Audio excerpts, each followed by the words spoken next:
if you are looking at your screens right now, you can clearly see that I'm going to break down Nassourdine Imavov versus Brenden Allen, which takes place this weekend at Moicano versus Benoit Denis. We're about to examine the curious case of Brenden Allen, who somehow has found himself in a top 5 fight against Nassourdine Imavov. As you can see on your right-hand side of your screen, his resume is not the most impressive one ever for a top 10 level fighter. I mean, this is the kind of resume you expect from someone who's just about to fight someone inside the top 10, let alone a top 5 contender. So let's delve a little bit deeper into the curious case of Brenden Allen. First of all, Brenden who? I am remaking this video for the 3rd time now just because I keep stuttering over my words because I keep calling Brenden Allen Jack Hermanson by accident. And this is the 3rd time I'm doing this just to drill it into my mind that this is Brenden Allen. I have put up this screen specifically to remind me that this is Brenden Allen. I don't know why I wrote down Brenden who. That could cause me problems. But he is one of the most forgettable fighters. And as someone who has just recently started making content on YouTube, I will be doing a lot of fight breakdowns, and I just can't imagine, as I progress, Brenden Allen being someone who I'm either excited to break down, mostly because he's probably going to be fighting at the UFC Apex in his title shot, if he ever does ever get there. Now let's examine some of his wins here. Most of them are fairly... they're not the most impressive wins. We have Chris Curtis as his most recent win. He went to a split decision in a fight that he could have lost if Chris Curtis didn't literally shell up in the final round. Before that, he took out Paul Craig, one of the chinniest people in the entire of the UFC. He got destroyed. He got taken down. Hey, shout out to Brenden Allen. He did end up completely dominating on the ground with Paul Craig, which is actually quite impressive considering Paul Craig just throws up triangles and seems to be submitting new prospects. So he escaped that.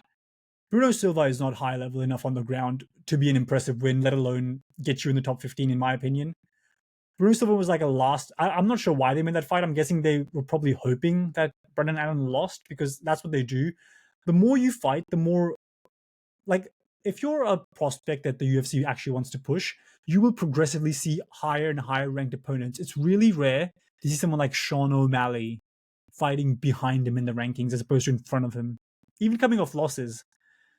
Here, you can clearly see after Andre Muniz, who he also beat, that wasn't actually the fight and main event until the night of, I think, because someone got sick, I think.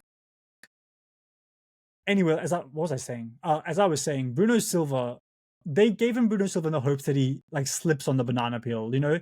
Like he had been knocked out twice before by Chris Curtis and Sean Strickland. I think they're just hoping that Bruno Silva, who's a good striker himself, would just end up catching him out of nowhere. His best wins are Chris Curtis, Paul Craig, Andre Muniz. As you can see, I just added this for myself. He's annoying as fuck, only wants main events, thinks a win will get him a title shot. All those are delusional. The last 2 are delusional takes. The first one's just a reality. He only wants main events because he's had 3 main events. Here's a news flash to you, Brenden Allen, if you're watching this. The only reason you main evented UFC Apex is because the UFC didn't think you could sell any pay-per-views on the main card. That's really what it is nowadays, isn't it? If you're main eventing the UFC Apex, it just means the UFC sees no value in your fight adding any sort of pay-per-view buys. Because pay-per-views nowadays, I mean, they're trying to add like all the good fights there, and the fight nights inside the Apex at least are getting completely and utterly fucked. He thinks that a title shot is warranted after a win over Imavov. You could argue, but the top of the division is quite stacked right now. Like, Israel Adesanya is coming off a loss. They might give the winner of this fight to Israel Adesanya, you know, you never know. But also, Rob Whittaker and Khamzat Chimaev are about to fight. The winner of that will get a title shot. Sean Strickland's already in line. Apparently that fight's done. They're just waiting to announce it, and that's going to be the next title shot.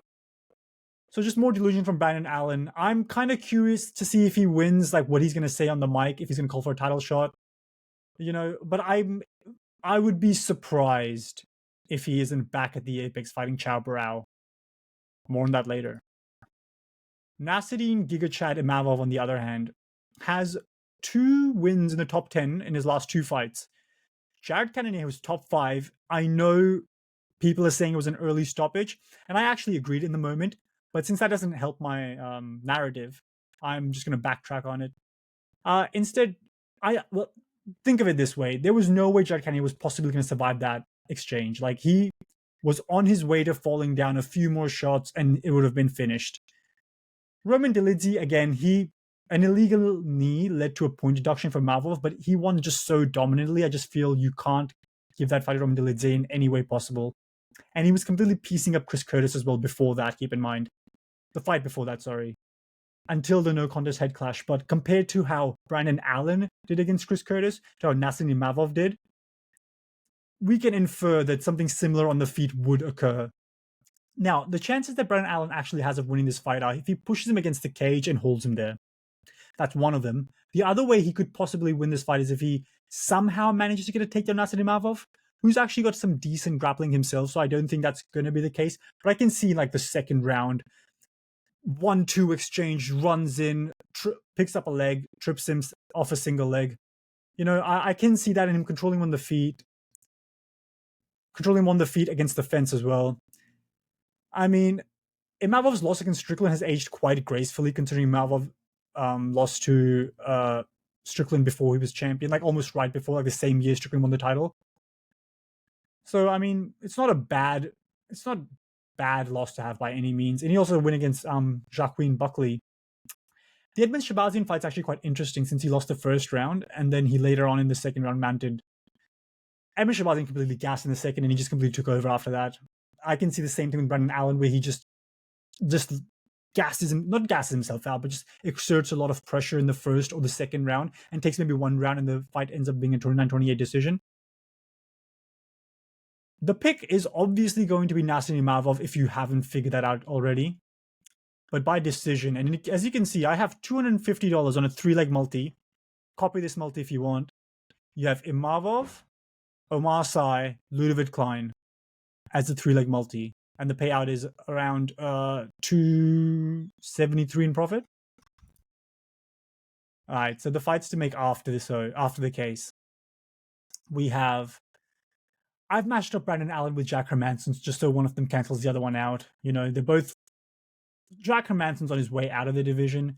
Brenden Allen is on the come up, but this is probably the fight to make. This is a fight that makes sense at the UFC Apex, right? I think it's a good test. Hermansson coming off a win. Probably should fight someone above him. Brenden Allen will lose. Fighting someone below him. It's a good bounce back fight. I think just keep Brenden Allen to these UFC Apexes because I think the crowded arenas probably want something a bit more than what Brenden Allen can offer you. Just a fun side story. UFC 275 in Singapore, I was there. Me and my friends, we didn't even end up showing up for the prelims. Not because of Brenden Allen, we wouldn't have, but Brenden Allen was just not going to be the person that pulls us in. And I feel like he's carried over that level of star power, which was nothing. He's slightly more star powery now just because he has a number next to his name, but I mean, he's just, yeah. That's Brenden Allen, isn't it? Okay, so Nassourdine Imavov coming off a win here. I think we are looking at a matchup against Chow Barao. Ranked number 4 and 5 in the division. I don't think Nassourdine Imavov leapfrogs Robert Whittaker with a win here. But I think this could be the next title eliminator because you gotta think of it this way. Chow Barao fought recently, in the last month. Nassourdine Imavov wins here. I reckon match them up for early 2025 and probably you could even main event a crowded arena with this fight, to be honest. Pretty big. You can go to Brazil if you're planning on going back there. A main event of Brazil, or if you're doing a pay-per-view, this could be the feature fight of that pay-per-view in a 3-rounder. The winner gets a title shot. I think it makes sense because the timeline, the way it's going, it looks like Strickland and DDP will be early next year. Khamzat probably June, or maybe realistically October next year, but I'm hoping they do the June pay-per-view in June, sorry. And then this fight could happen around April, May, and then just sets up a DDP title fight towards the end of the year. If DDP stays active and has 3 fights next year and wins all 3, I mean, that's easily the fight of the year. Anyway, that was my predictions and breakdown. Let me see if there's anything after this. There's absolutely not. That was my predictions and breakdown for this fight. Like, share, and subscribe. I'm on 7 subscribers. Let's see if we can get myself to 10.